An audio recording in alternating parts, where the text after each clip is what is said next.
Good evening, ladies and gentlemen. If I could have your attention, I need to make an announcement. I'm Jean Culpepper, and I directed tonight's play. The circumstances surrounding tonight's production are a little unusual. I was very flattered when Billy St. John, who wrote Murders in the Air, as you probably noticed on your programs, that's air spelled H-E-I-R, Murders in the Air. Get it? Yes. Well, as I was saying, I was flattered when Mr. St. John contacted me and asked me to direct his play's premiere production.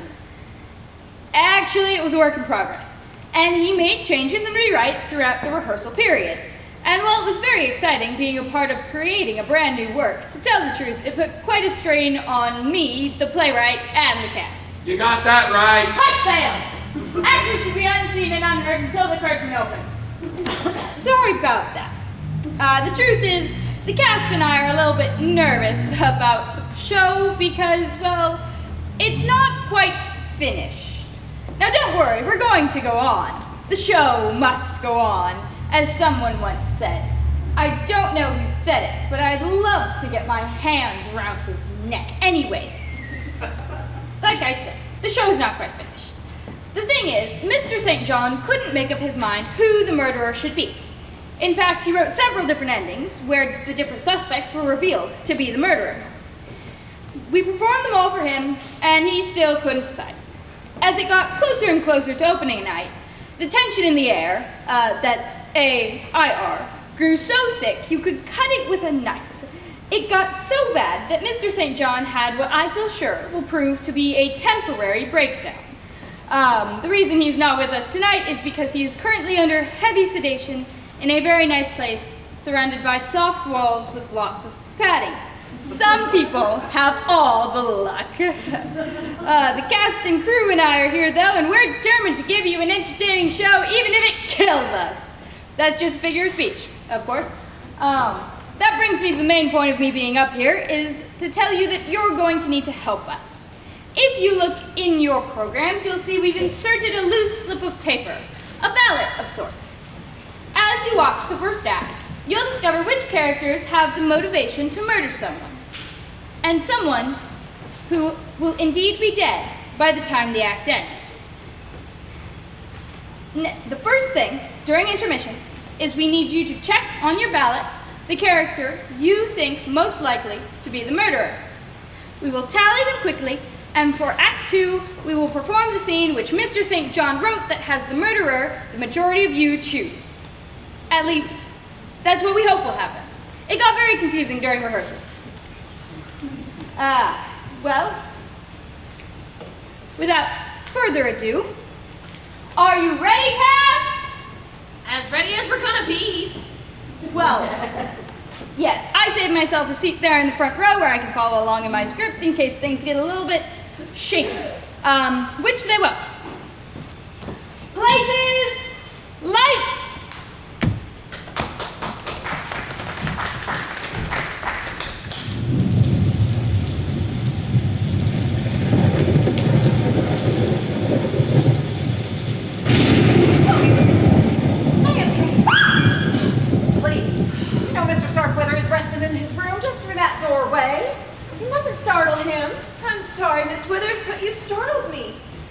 My apologies, but I dare say a slight scare will do you no harm.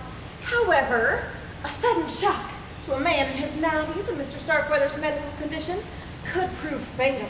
Remember that, girl. Yes, ma'am. I guess this terrible storm just has me on edge. Yes, well, it is a tempestuous evening, isn't it? I presume all of the guests have been shown to their rooms? Yes, Miss Withers. That is, except for Mr. Starkweather's grandson, Mr. Simon III. It's a long drive from his college, and with the storm, you know. Yes, well, I hope that we can start without him. It is already well past Mr. Starkweather's bedtime. He must have his rest.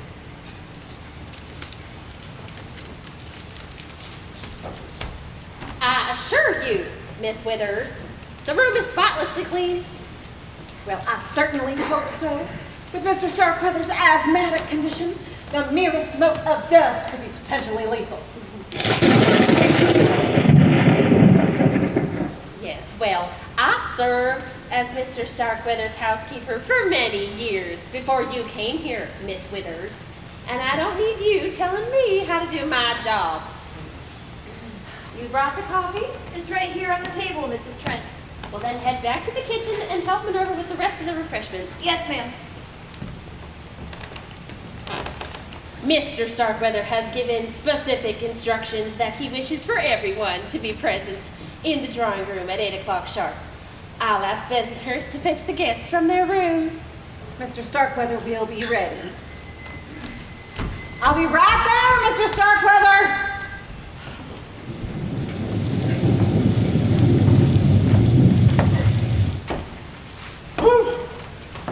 Done got all the cars parked in the garage, I guess. As I asked.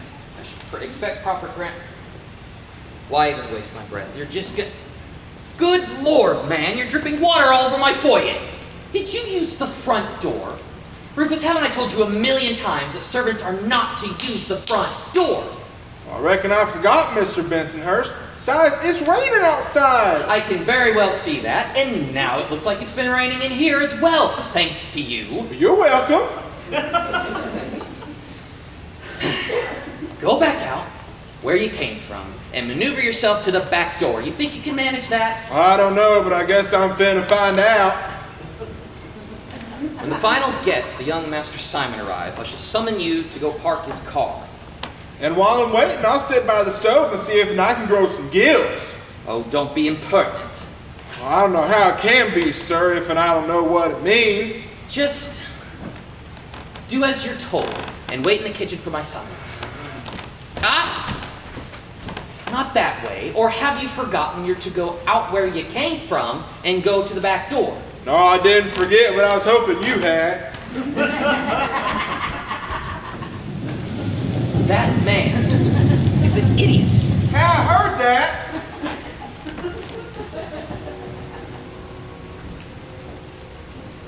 Where do you want me to put this one, Minerva? On the coffee table. Careful with it. Yes, ma'am. I think everything is ready. You think wrong. Place the cups on the saucers so all we have to do is pour the coffee. Yes, Minerva.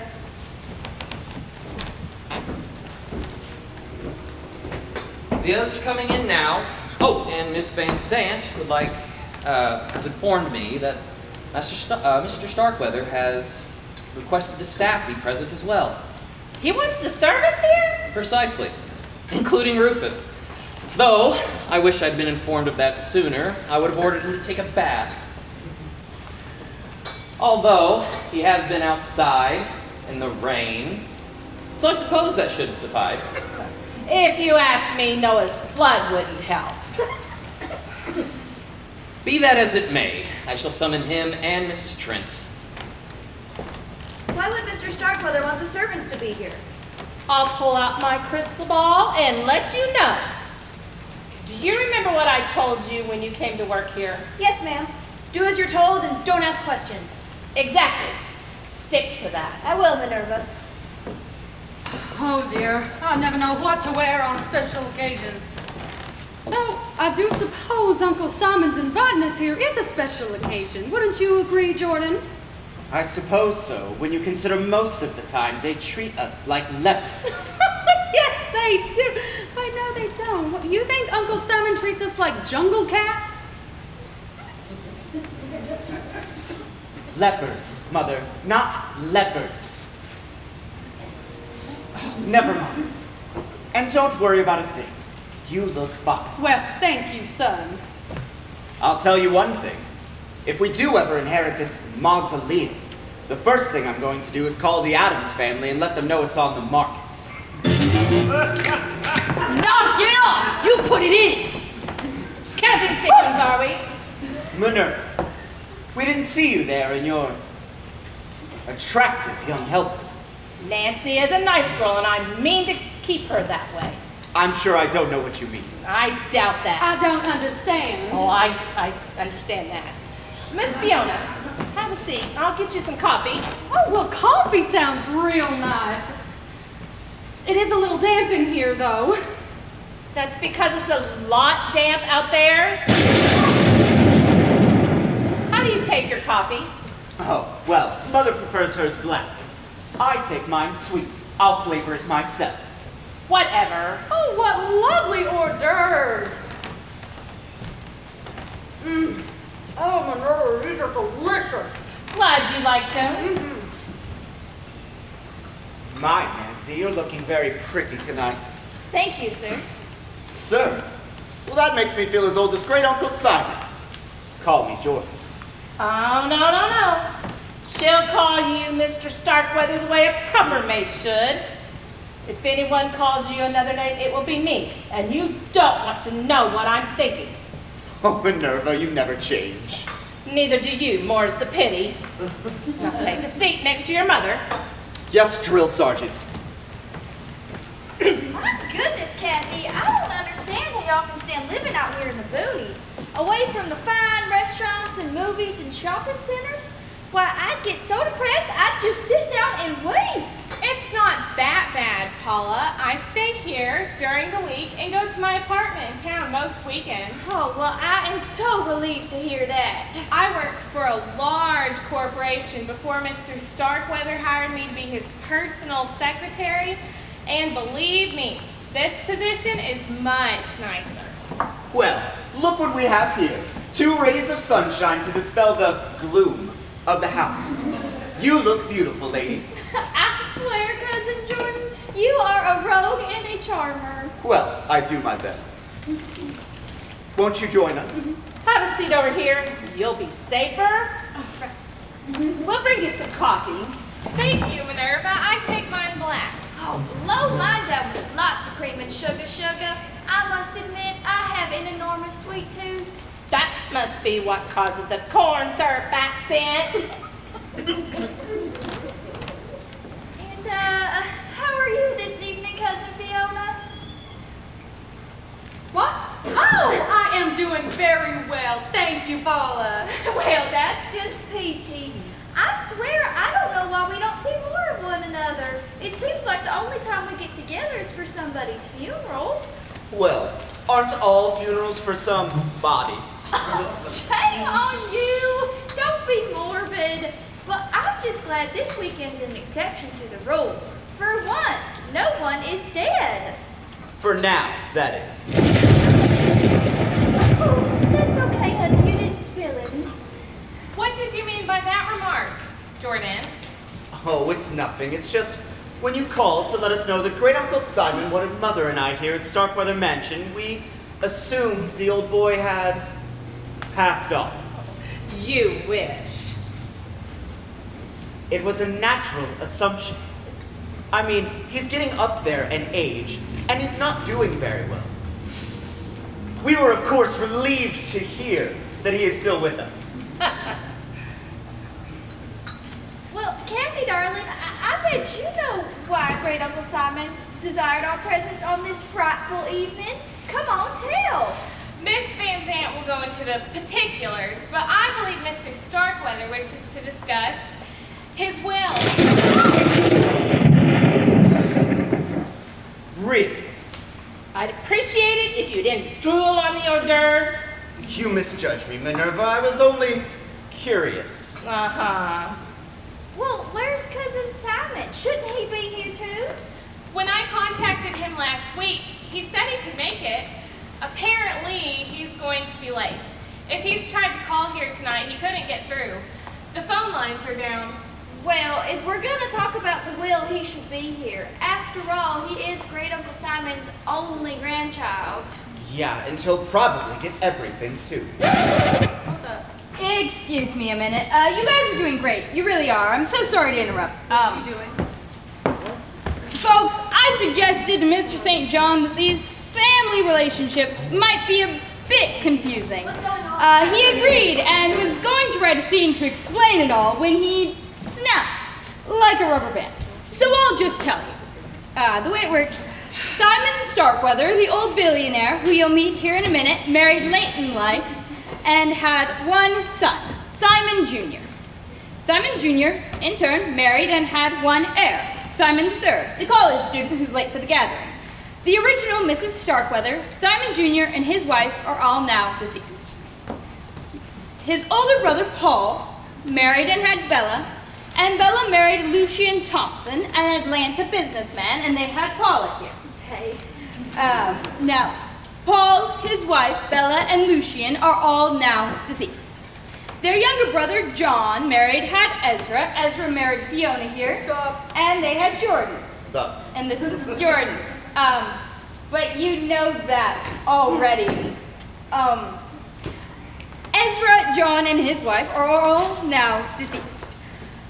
Now, I realize that is a lot of dead people, but if we had tried to include them in the play as well, it would look like a marching band had wandered into the living room. And believe me, it was hard enough moving everyone about this stage as it was.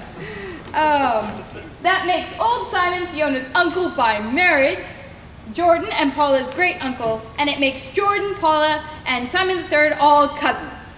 Second or third cousins. I'm not exactly sure how all of that works.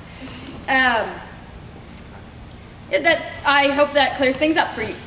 Carry on! Where are we? What? Yeah, nobody knows where we are anymore. I'm not even sure who I am anymore, so. Start from Abrielle and Curtis's entrance cue. Okay. Jimmy, What? give them their entrance cue. What is it? He'll probably get everything. Who will? Your cousin Simon! Oh, yeah, okay.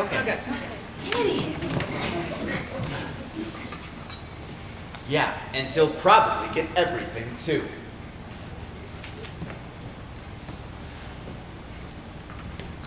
I'm very pleased with your investigation. I'd be glad to recommend you to my other clients. Just doing my job, Miss Van Zandt. Good evening, everyone. You know, I know we all ain't met before, but got pretty good ideas to who y'all are.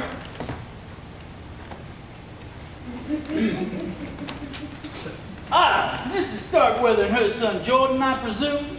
That's correct, Mr. Davis, call me Mike. Judging by what Miss Van Zandt just said, you must be some sort of investigator. You got it, pal. Through private county. I see. Oh, I'm sorry, dear. I wasn't paying attention. Who is this man? He's a detective, Mother. Oh, a detective! How exciting! Do you know Jessica Fletcher? No, ma'am. Though I do like my ladies a little bit older, she's way out of my league. I do know who you two ladies must be, though. Oh, well, if you're a private investigator, I'd be surprised if you didn't. Well, that accent settles it. You must be Paula Thompson. Oh, you're 100% correct. I can't deny I'm from the Deep South. If you came from any deeper south, you live in Central America. You must be Kathy Collins. It is so nice to meet you in person. Me too, Mike. Mike and I have corresponded for some time by mail and fax on Mr. Starkweather's behalf. Is this seat taken? No. I'll park it right here. And I should expect you to remain unobtrusive. I will as soon as I look up a dictionary and tells me what it means. Just sit over there by the fireplace and keep quiet. By the fire? Glad to. My backside's still a little soggy.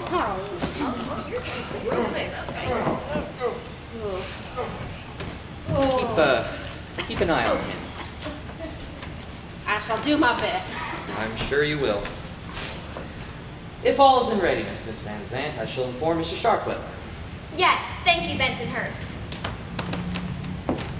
There's more coffee if anybody wants some. Ooh, I'll take some, Minerva. How do you take your coffee? In a cup. Just black, please. Would you keep still? Yeah, Miss Van Zandt, I understand that Great Uncle Simon has asked us here to discuss his will? That is correct. Frankly, I did not think it was a good idea. Mr. Starkweather's health is precarious, at best, and he doesn't need the excitement. I advised him to communicate with you through mail, but he insisted on summoning you to Starkweather Mansion. I only hope he doesn't live to regret that decision.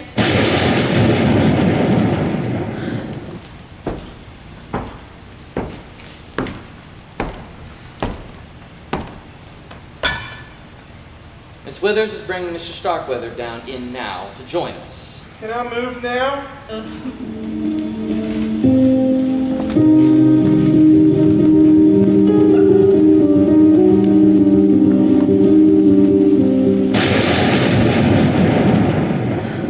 Here you are, Mr. Starkweather. Go.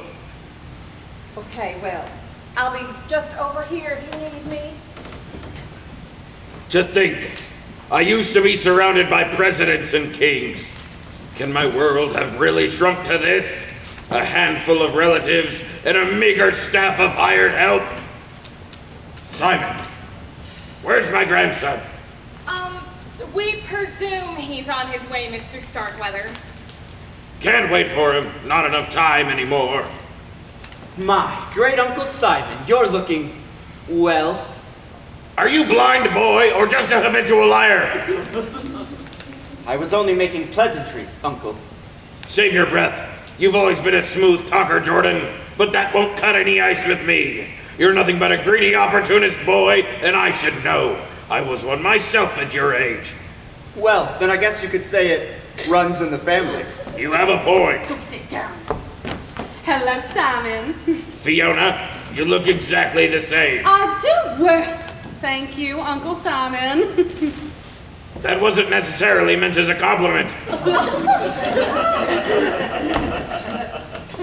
Oh, great Uncle Simon, you're just awful. Well, at my age and with my money, I can afford to say what I think, and I do. How is my little Georgia Peach? Little old me, I'm just peachy, Uncle. I'm a barf. Mr. Starkweather, would you care for a cup of coffee? Oh no, he mustn't have any. Caffeine would keep him awake, and it could affect his blood pressure. Sometimes his medications cause it to run a bit high. Apparently, I won't be having any, Minerva. You heard my keeper. Yes, sir. Everyone aspires to live to a ripe old age. And for what? To be kept alive by medicine and machines? Only to be prevented from enjoying so many of life's little pleasures. Like a cup of coffee. You mustn't excite yourself, Mr. Starkweather. You see, I'm not even allowed to feel any strong emotions. That's a bummer. Ah, you put it very succinctly, Rufus. Old age is a bummer. I could have searched my vocabulary extensively and not come up with such an apt description as bummer. Well, I'm glad you like it. According to the doctors, I won't have to remain a prisoner in this weak old body much longer. There's only one thing that I hate to leave behind. My money. Well, you know what they say, Uncle. You can't take it with you. Yes, that is what they say. That's why several years ago I had Lois here draw up my will. I suppose you'd like to know how I provided for you, my heirs. Well, I for one admit I'm just a teensy bit curious. A teensy bit, eh? I was afraid something like this was gonna happen. Here, Mr. Starkweather. Breathe deeply. Hurry, Withers.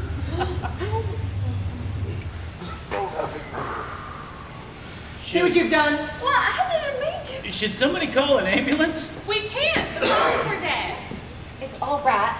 He's just lost his breath and just needs to breathe pure oxygen for a few moments.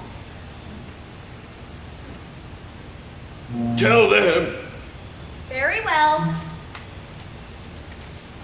This is the will Mr. Starkweather was referring to. As you know, he has been a phenomenally successful businessman for many years. I'll say he was on the cover of Forbes magazine about a dozen times. I haven't read it. Ow! He has the distinction of becoming one of the world's first billionaires. Oh, and y'all know something else. About 20 years ago, I begged my dear Ezra to allow Uncle Simon to help him with his business investments, but, well, dear Ezra was just far too proud. Yes, Father had his pride. Lots and lots of pride. But no money. If I may continue, thanks. Mr. Starkweather's fortune is now worth, in the neighborhood, of $50 billion. If I'd known that much, I'd ask for a raise. I won't go into the details of the will, but it essentially bequeaths $1 million to each of his household staff. Mr. Bensonhurst, his butler, Mrs. Trent, his housekeeper, Minerva Walker, his cook, Miss Withers, his nurse, Nancy Pollard, his maid, and Rufus Jones, his handyman. I'll forget about the raise then. Oh, Mr. Starkweather, I had no idea. The will goes on to state that the rest of the money is to be divided equally among his surviving relatives. They are his grandson, Simon III, his niece, Fiona Starkweather, and her son, Jordan, who will share 1/3, and his great-niece, Paula Thompson. Well, isn't that nice? I always knew you'd take care of us, Uncle. I know you got mad when Mama married a Southern boy, great Uncle Simon, but you two must have agreed on one thing. Blood is thicker than water. I'm sure Ms. Withers could tell you if it actually is or not. Ow! Now that I have informed you of the will's contents, I have another announcement to make. As of tomorrow, this will becomes invalid. What? Yes, you in the front. What does invalid mean? It means no good. I got a brother that's invalid then. It means we're not going to get any of the money, you fool. Oh no. Well, I guess I won't be getting that big screen TV I was thinking about getting then. Sit. You too, Lois. Why did you decide to disinherit us, Uncle? Because I found a better use for my money, that's why. Oh, but I didn't cut you out entirely. All of you in the old will get $50,000 each. 50,000 out of 50 billion. Lois advised me it would be a good idea to leave you a little something. That way you'd be less likely to be able to contest the new will. New will? Yes. And that's why I asked Kathy to stay over at Starkweather Mansion this weekend, to type it up nice and legal for my signature. And Mr. Davis, as a disinterested party, will witness the signing. Lois will file it at the courthouse come Monday. Wait a minute. Mr. Davis said he's some sort of investigator. What exactly did you hire him to do? Oh, Mr. Starkweather hired me to conduct an investigation on the down low. Can I get some more coffee? For the last 6 months, I've traveled to a dozen more foreign countries, meeting with some of the world's top scientists. Some of them well known, like Dr. Crick, or Professor Harkin, or even Bill Nye. Some of them prefer to keep their experiments a little more hush-hush. I did find a man in Belgium who calls himself Dr. X, who has agreed to help Mr. Starkweather do what he plans to do, which is to,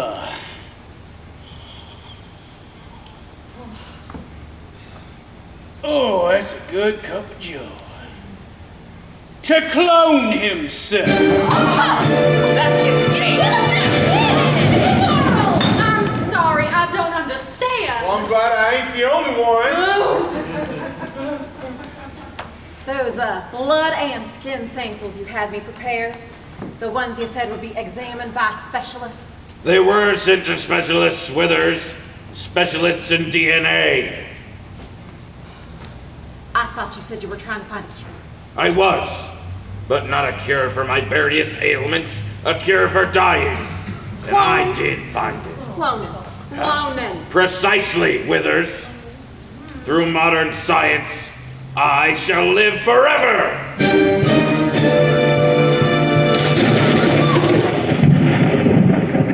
It's not right. That's neither here nor there. Let the moralists and politicians debate the question for decades to come.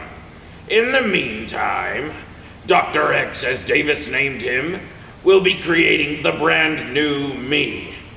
Sit down, Withers. The lot of you seem displeased. Not for the moral question, I suppose, but due to your change in fortunes. Too bad. Cloning is very expensive. especially since the process I require must be done in absolute secrecy. Though I'll still have a sizable fortune for the new me to inherit. There's no doubt about it. I'll be the first person on Earth to become their own heir! Withers, my blood pressure! Yes, Mr. Starkweather. If you'll excuse us, I have to take Mr. Starkweather's blood pressure. Well, why don't you take it right here? Well, Mr. Starkweather's arms are a bit too frail for me to get a good reading from them. This is an outsized cuff made to go around a patient's thigh. Oh yeah, you can take it back there. That's fine. Uh-huh. He can stand the pressure from the inflated cuff much better there. So, if you'll excuse us, Mr. Starkweather has had enough excitement for one evening. I shall put him to bed.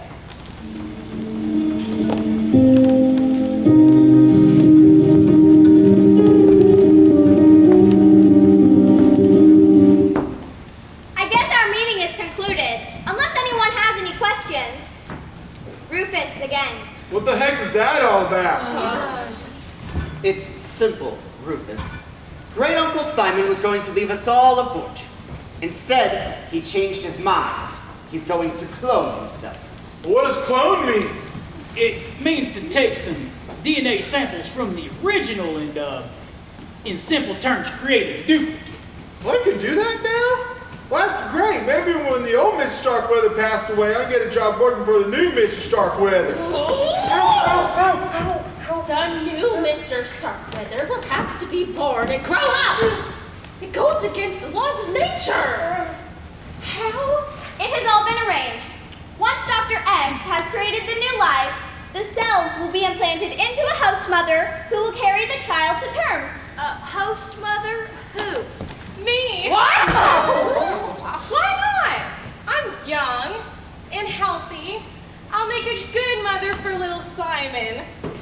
How could you even consider being a part of this travesty? I'll be well compensated.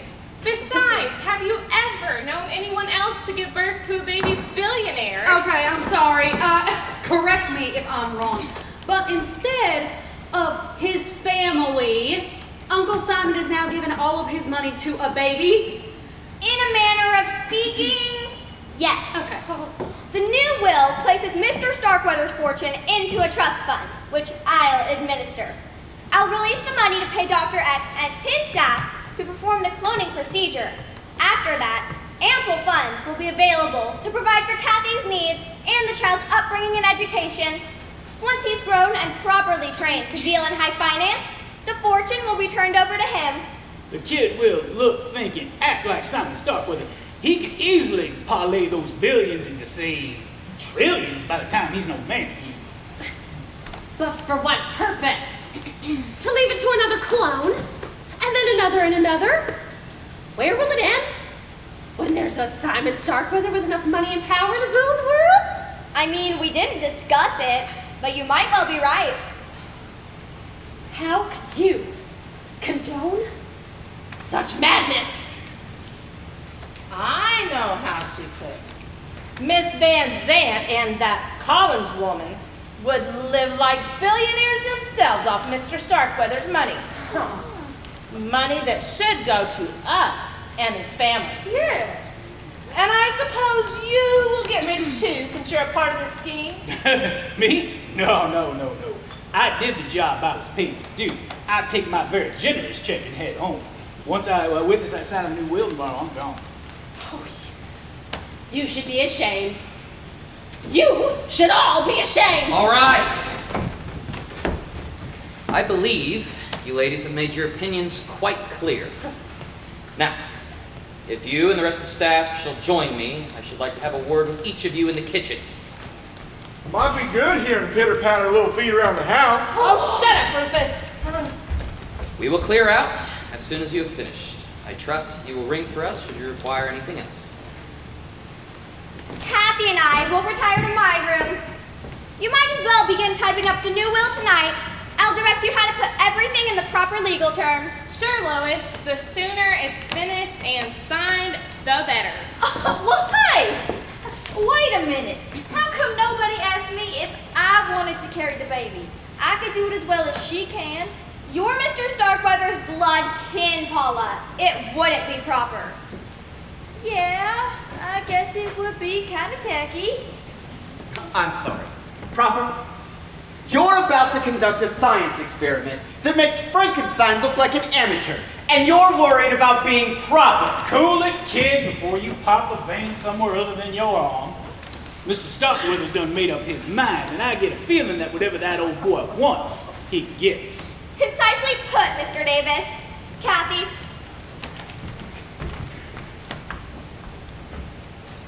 Well, I'm gonna head upstairs to pack. Once I sign the will, or once I witness the signing of that new will tomorrow, I'm gonna see y'all never. Have a good night, Richie Riches. We were robbed!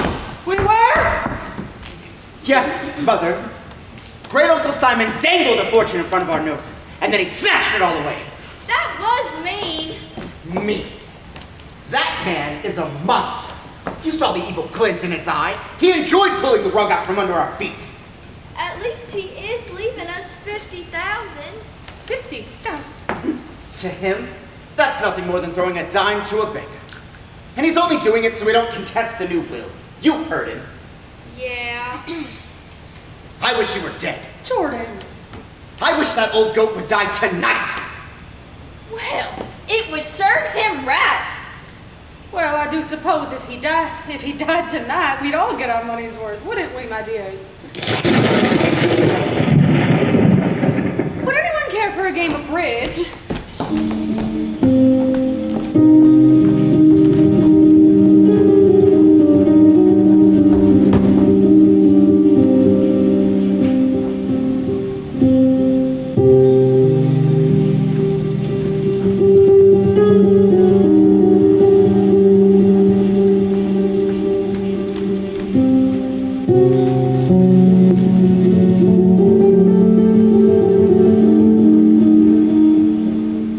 A penny for your thoughts. Mr. Starkweather, what are you doing here? Mr. Starkweather. It's Jordan, remember? Unless the dragon lady Minerva's around. I thought everyone had gone to bed. I was going to turn in, but then I got a craving for a midnight snack. I'll fix you something. Never mind. What are you still doing awake? Miss Trent sent me to check the screen on the fire so that no embers popped out onto the rug. And burn Starkweather Mansion to the ground. Maybe it should.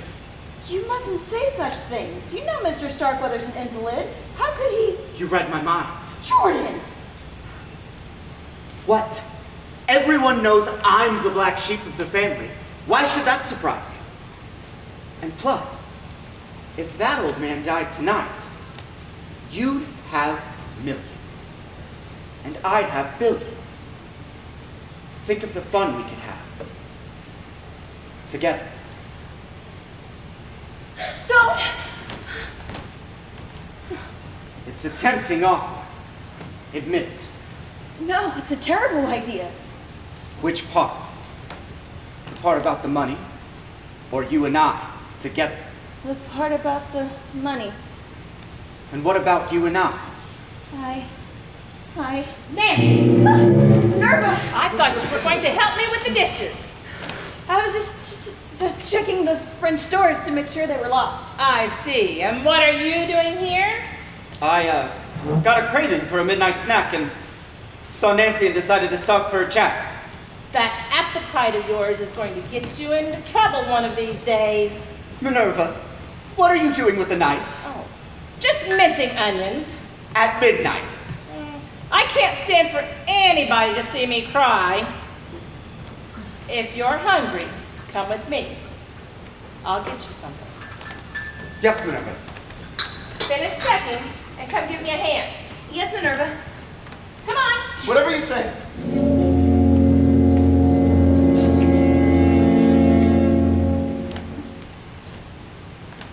Rufus! I thought I heard someone down here. It's just me. So I can see. Oh, good lord, man! Why do you have an axe? Well, see, it goes like this. I was outside chopping wood for the fireplace before it started raining, and then I didn't get the axe put back in the shed. I forgot. I've been dismembering things a lot lately. And then when it dismembered where it came to me, I figured I'd bring it inside and dry it off real good so it didn't rust. Okay, that's fine, but why did you bring it into the living room? And wait, for that matter, which door did you use? Rufus, how many times do I need to tell you to use the back door? As many as you want, I ain't listening. Rufus, I swear, you're going to be the death of me. Go to the kitchen and have Miss Trent fetch you a towel. Oh, but why? I ain't wet. Besides, it quit raining. I can see that. It's for the axe. Oh, right. Oh, the back door. Oh. I swear, if that man had a brain, he'd be dangerous. I heard that.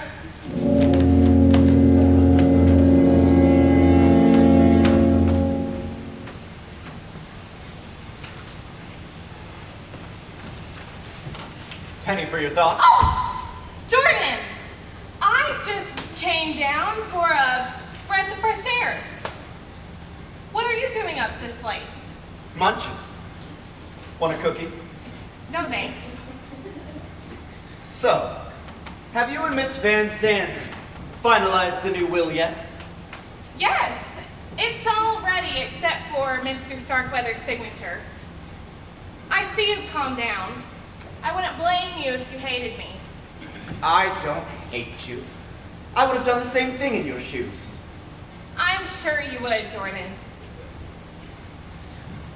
Well, think about it. Minerva was right.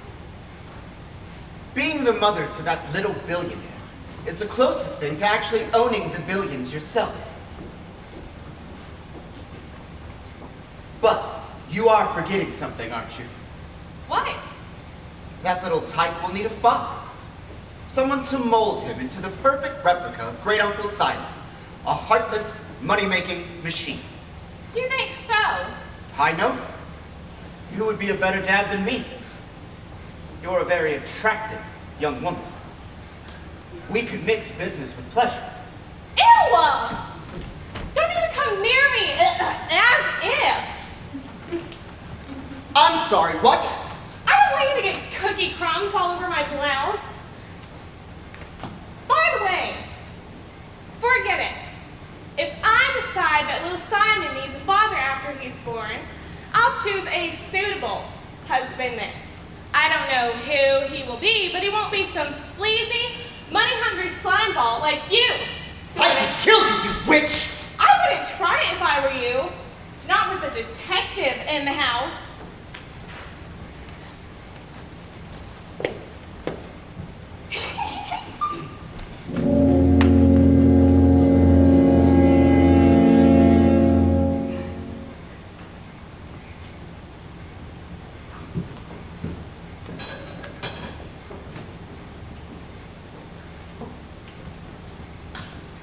Aren't you finished in here yet? I need to make everything all right. Well, hurry up, girl. Minerva wants you in the kitchen. Yes, ma'am. Don't dawdle. And I'll check the French doors.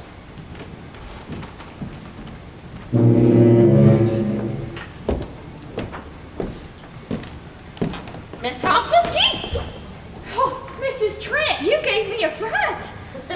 Well, I suppose I should be grateful you didn't shoot me. What on earth are you doing, roaming the house in the middle of the night and with a gun in your hand? Oh, don't worry. I know how to handle a gun. I couldn't sleep, so I thought I'd clean it. I was about to go look in the kitchen for some oil. I doubt if you'll find what you needed there, unless you want to rub it with Crisco. Do you often carry that thing around with you? Well, I take it everywhere I go. Daddy taught me to be a crack shot when I was 10. A girl can't be too careful. Yes, well, I doubt if you'll have anything to worry about at Starkweather Mansion. It's miles from the nearest town, and no one ever comes out this way.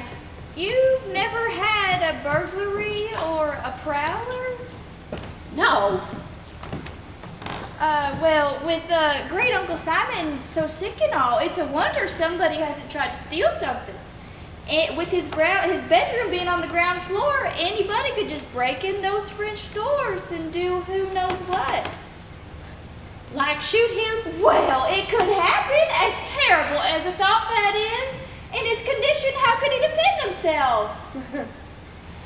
You know, he could always sick Nurse Withers on him, I suppose. That should frighten away any intruders. You're just awful. Oh, but I wouldn't want to tangle with a woman. Where does she sleep? Oh, in the room beyond Mr. Starkweather's, so she can hear him if he rings his bell for her in the night. Well, let's see. If I remember correctly, when Mama brought me here once when I was little, that room used to be a library and the one beyond it was a parlor. Am I right?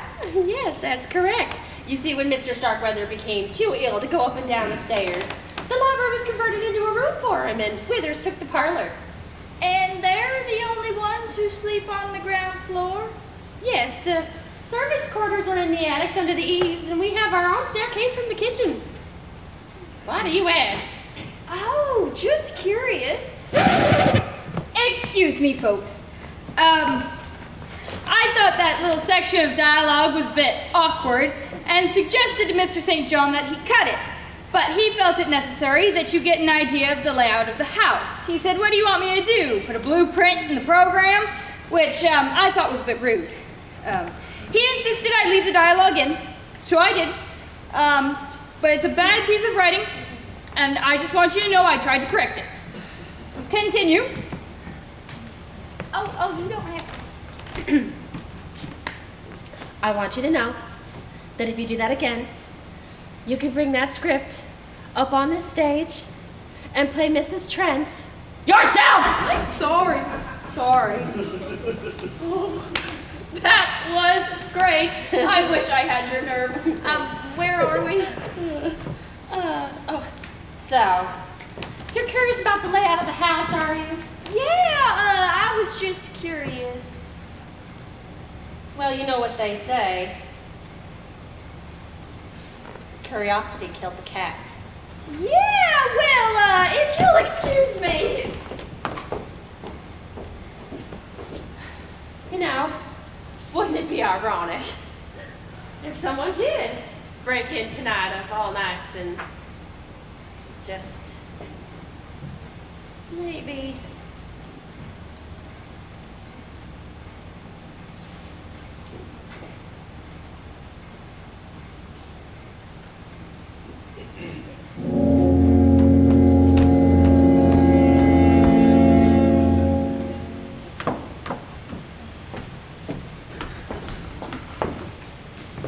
Miss Starkweather. Oh, Benson Horse! Oh, goodness. My apologies. Wait. Might I ask what kind of pills you just strewn about my living room? Digitalis for my heart. I have a heart condition. Maybe I should take 2. Digitalis. Doesn't that speed up one's heart rate? Oh yes, my little heart is just pumping away.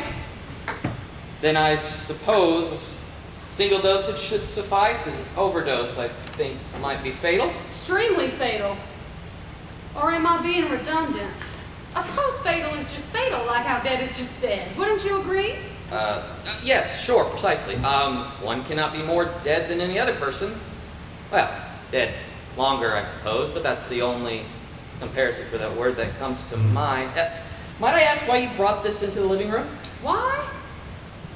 Oh, that is a good question. What did I bring? Oh, yes! I was just going to ask if Miss Withers happened to have any leftover samples of digitalis. You know, with her medical connections and all. I like to be extra prepared. Well, it would appear, though, that the bottle was already full. Oh, it was. never hurts to keep a supply handy. Well, allow me to assist you then. Bensonhurst, may I ask you a question? Sure, be my guest. Why are you carrying around a wrench? A wrench? Oh, yes. Well, see, I recall Miss Withers, yes, Miss Withers complaining that the valve to the gas heater in Mr. Starkweather's room was a little loose, so I figured I'd give it an extra turn or two. Well, how mechanical of you. Wouldn't want any of that gas to escape into Uncle Simon's room, now would we? Naturally not, but first things first, shall we? Oh, I feel like a pigeon pecking for popcorn. Oh, you missed one over there. Where? Left kneecap. Left kneecap, it's your other one. Got it. Thanks. Oh, good Lord, they have rolled everywhere. Well, round objects tend to do that.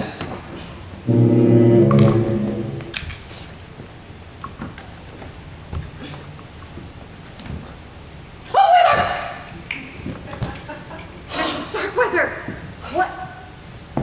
Wait, what are you doing on the floor with Bensonhurst? Miss Withers, we are picking up my pills. I've spilled them, that's all.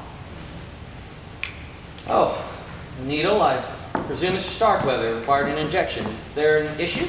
Nothing I can't handle. His lungs seem to be a bit congested, so I took him from his bed and placed him back in his wheelchair. He seems to breathe much easier in an upright position.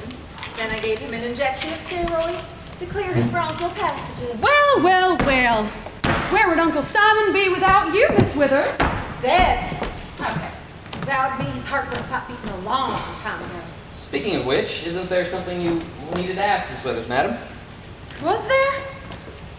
The digitalis. Oh, yes! Miss Withers, I was wondering if, by any chance, you had any manufacturer samples of digitalis. I like to keep a supply handy. I can see why you would. Yours tend to run away, don't they? Well, I am sorry, Mrs. Starkweather. I don't seem to have any spare drugs handy at the moment. Your uncle requires every pill that I've got to keep him going. Well then, I guess we'd better pick all of mine up. Won't you help us, my dear? I suppose.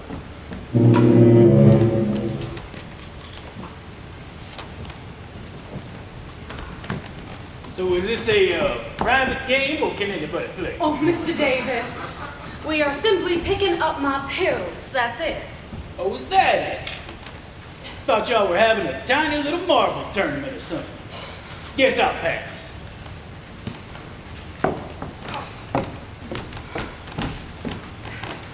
Well, here, Mrs. Starkweather, let me give you these. Thank you. I really must return to my duties. Of course. And these are mine. Thank you from the bottom of my heart, really. Yeah, if you'll excuse me. Miss Withers, how's the boss? Bossy. He sent me to fetch a pitcher of fresh drinking water. If I'm not back in a minute, he'll start ringing his bell.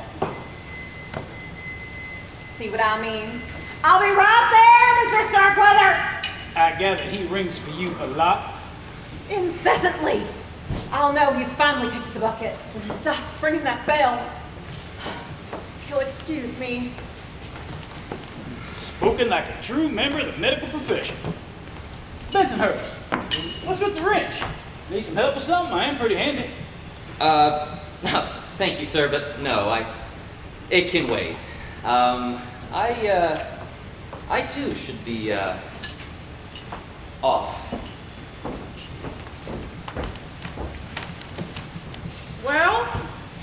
Well, you're up kind of late, Miss Starkweather. I couldn't sleep. What about you, Mr. Davis? Oh, I'm a regular night owl. You know, and I didn't get a chance to meet that young Simon Starkweather, hoping he would show. Oh, well, Simon is a very sweet boy, I promise that. I do hope he's okay, you know, with the storm and all. Yeah, he might have just pulled off the road to let it pass. Looks like it's starting to cloud up again. We may be in for another deluge. Oh, well, certainly hope not. I do think I'll go back to my room and lie down. Right now. Well, good night again, Miss Starkweather. Good night.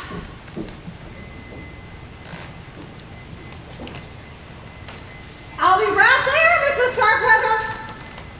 Oh, you're still here? Yep, just keeping an eye on things. I see. Well,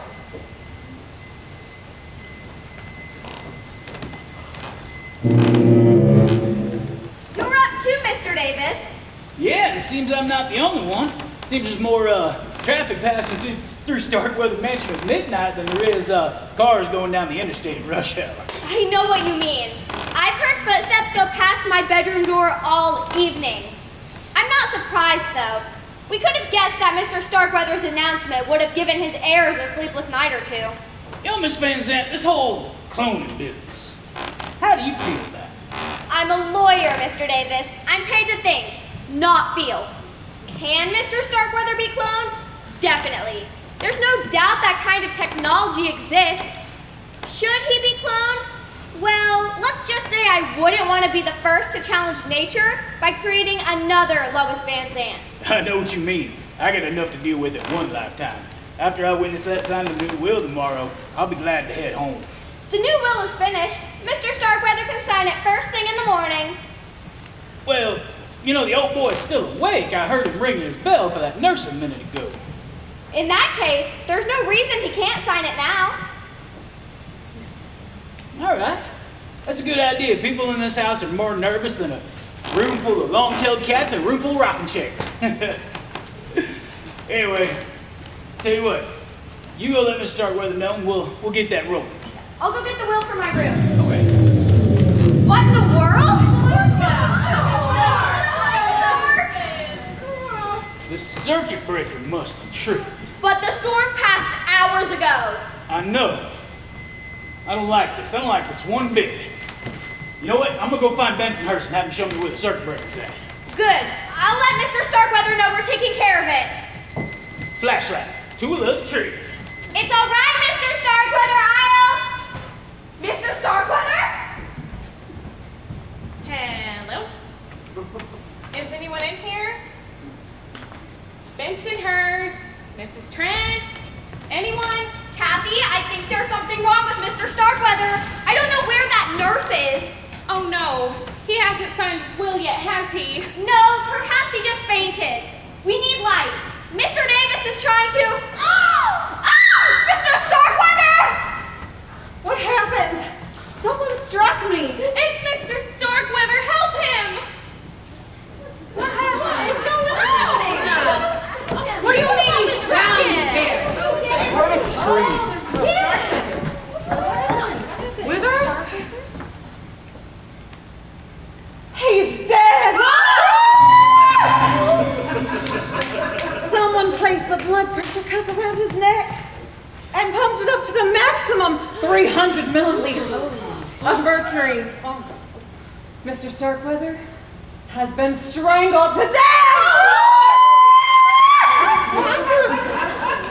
Poor Mr. Starkweather? Who would do such a thing? Oh, give me a break.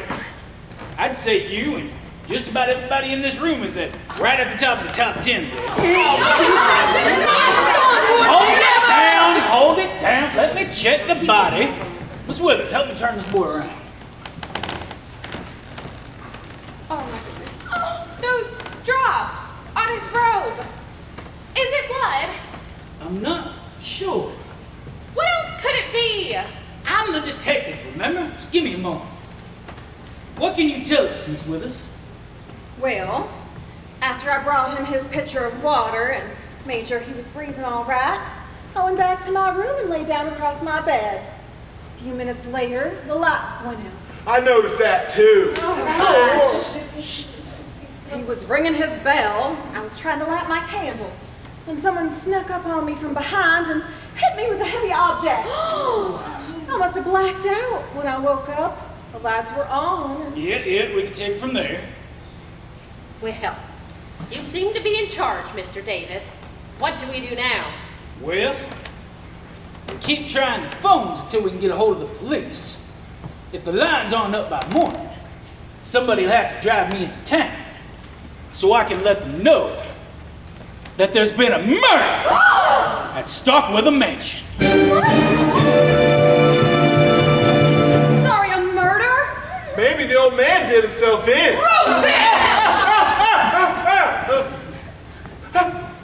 Or maybe not.